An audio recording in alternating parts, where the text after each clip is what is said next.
Hello, everybody. This is part 3 of reading the entire Bible. We are on chapter 6. Glasses on. Here we go again. Origin of the Nephilim. When human beings began to grow numerous on the earth and daughters were born to them, the sons of God saw how beautiful the daughters of human beings were, and so they took their wives whomever they pleased. Then the Lord said, "My spirit shall not remain in human beings forever, because they are only flesh. Their days shall comprise 120 years." The Nephilims appeared on earth in those days as well as later, after the sons of God had intercourse with the daughters of human beings who bore them sons. They were the heroes of old, the men of renown. Warning of the flood. When the Lord saw how great the wickedness of human beings was on earth, and how every desire that their heart conceived was always nothing but evil, the Lord regretted making human beings on the earth, and his heart was grieved. So the Lord said, "I will wipe out from the earth the human beings I have created, and not only the human beings, but also the animals and the crawling things and the birds of the air, for I regret that I had made them." But Noah found favor with the Lord. These are the descendants of Noah. Noah was a righteous man and blameless in his generation. Noah walked with God. Noah begot 3 sons, Shem, Ham, and Japheth. But the earth was corrupt in the view of God and full of lawlessness. When God saw how corrupt the earth had become, since all mortals had corrupted their ways on earth, God said to Noah, "I see that the earth and all the mortals has come, for the earth is full of lawlessness because of them, so I'm going to destroy them with the earth." Preparation for the flood. Make yourself an ark of the gopher wood. Equip the ark with various compartments and cover it inside and out with pitch. This is how you shall build it. The length of the ark will be 300 cubits, its width 50 cubits, and its height 30 cubits.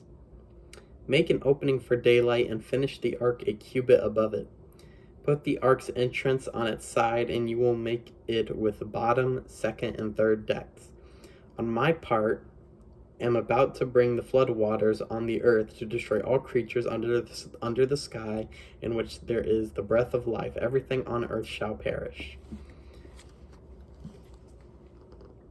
I will establish my covenant with you. You shall go into the ark, you and your sons, your wife and your sons' wives with you.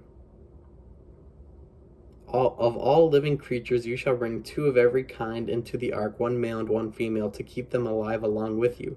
Of every kind of bird, of every kind of animal, of every kind of thing that crawls on the ground, 2 of each will come to you, that you may keep them alive. Moreover, you are to provide yourself with all the food that is to be eaten, and store it away, that it may serve as provisions for you and for them. Noah complied. He did just as God had commanded him. Chapter 7. Then the Lord said to Noah, "Go into the ark, you and all your household, for you alone in this generation have I found to be righteous before me.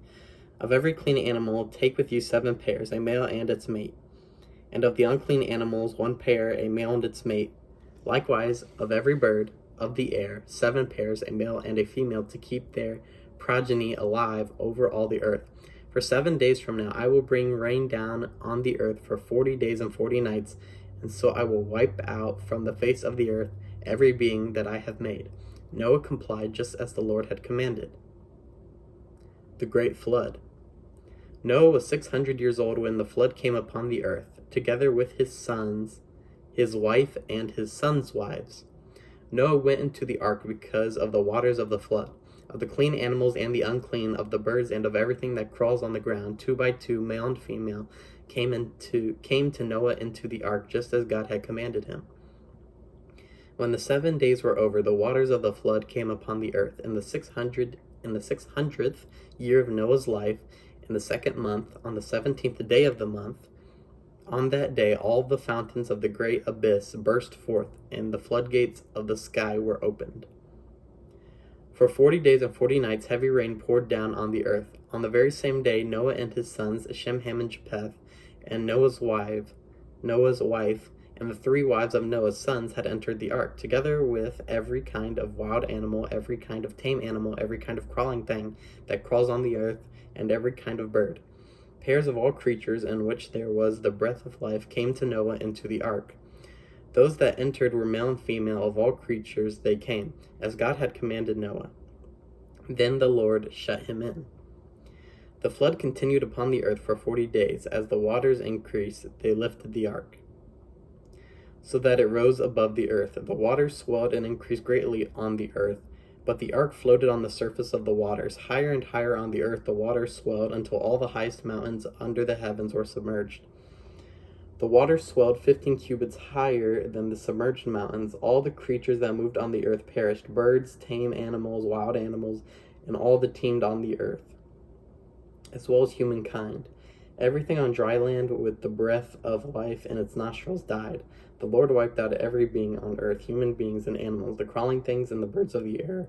All were wiped out from the earth. Only Noah and those with him in the ark were left. And the waters had swelled on the earth for 150 days. Chapter 8. God remembered Noah and all the animals, wild and tame, and they were with him in the ark. So God made a wind sweep over the earth, and the waters began to subside. The fountains of the abyss and floodgates of the sky were closed, and the downpour from the sky was held back. Gradually the waters receded from the earth. At the end of 150 days, the water had so diminished that in the 7th month, on the 17th day of the month, the ark came to rest on the mountains of Ararat, Ararat. The waters continued to diminish until the 10th month, and on the first day, the 10th month, of the tops of the mountains appeared. At the end of the 40 days, Noah opened the hatch of the ark that he had made, and he released a raven. It flew back and forth until the waters dried off from the earth. Then he released a dove to see if the waters had lessened on the earth. But the dove could find no place to perch, and it returned to him in the ark, for there was water all over the earth. Putting out his hand, he caught the dove, and he threw it back to him inside the ark. He waited yet 7 days more, and gained release of the dove from the ark. In the evening the dove came back to him, and there was in its bill was a plucked off olive leaf.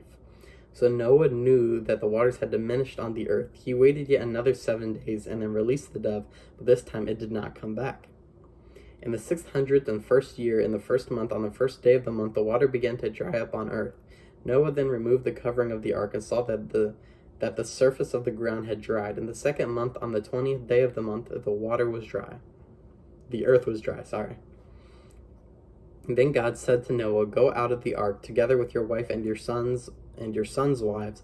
Bring out with you every living thing that is with you, all creatures, be they birds or animals or crawling things that crawl on the earth, and let them abound on the earth, and be fertile and multiply on it."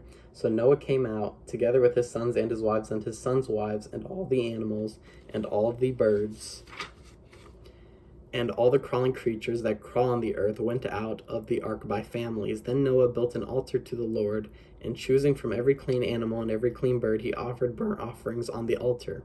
When the Lord smelled the sweet odor, the Lord said to himself, "Never again will I curse the ground because of human beings, since the desires of the human heart are evil from youth, nor will I ever again strike down every living being as I have done. All the days of the earth, seed time and harvest, cold and heat, summer and winter, and day and night shall not cease." Chapter 9. Covenant with Noah.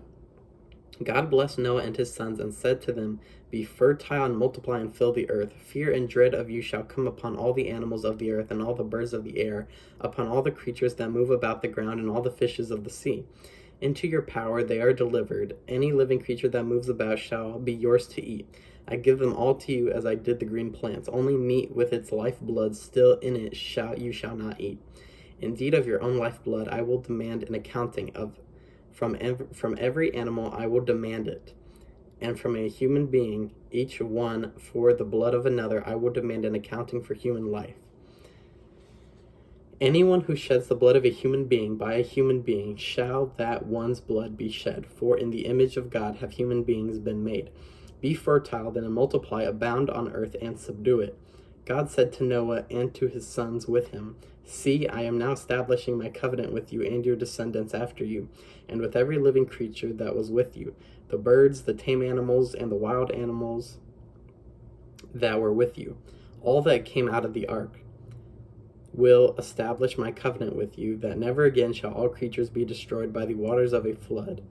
There shall not be another flood to devastate the earth." God said, "This is the sign of the covenant that I am making between me and you and every living creature with you for all ages to come.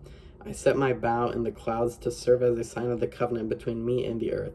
When I bring clouds over the earth and the bow appears in the clouds, I will remember my covenant between me and you and every living creature, every mortal being, so that the waters will never again become a flood to destroy every mortal being. When the bow appears in the clouds, I will see it and remember the everlasting covenant between God and every living creature, every mortal being that is on earth." God told Noah, "This is the sign of the covenant I have established between me and every mortal being that is on earth."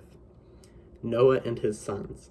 The sons of Noah who came out of the ark were Shem, Ham, and Japheth. Ham was the father of Canaan. These three were the sons of Noah, and from them the whole earth was populated. Noah, a man of the soil, was the first to plant a vineyard. He drank some of the wine, became drunk, and lay naked inside his tent. Ham, the father of Canaan, saw his father's nakedness, and he told his two brothers outside. Shem and Japheth, however, took a robe, and holding it on their shoulders, they walked backward and covered their father's nakedness. Since their faces were turned the other way, they did not see their father's nakedness. When Noah woke up from his wine and learned what his youngest son had done to him, he said, "Cursed be Canaan, the lowest of slaves shall be to his brothers." He also said, "Blessed be the Lord, the God of Shem. Let Canaan be his slave. May God expand Japheth, and may he dwell among the tents of Shem, and let Canaan be his slave." Noah lived 350 years after the flood. The whole lifetime of Noah was 950 years. Then he died. We're going to stop right before chapter 10. And that's where we'll pick up next time. Thank you guys so much for watching. We've managed to keep every video around the same runtime, which is nice. And I can't wait for the next session. Thank you guys for watching. See you the next time we read.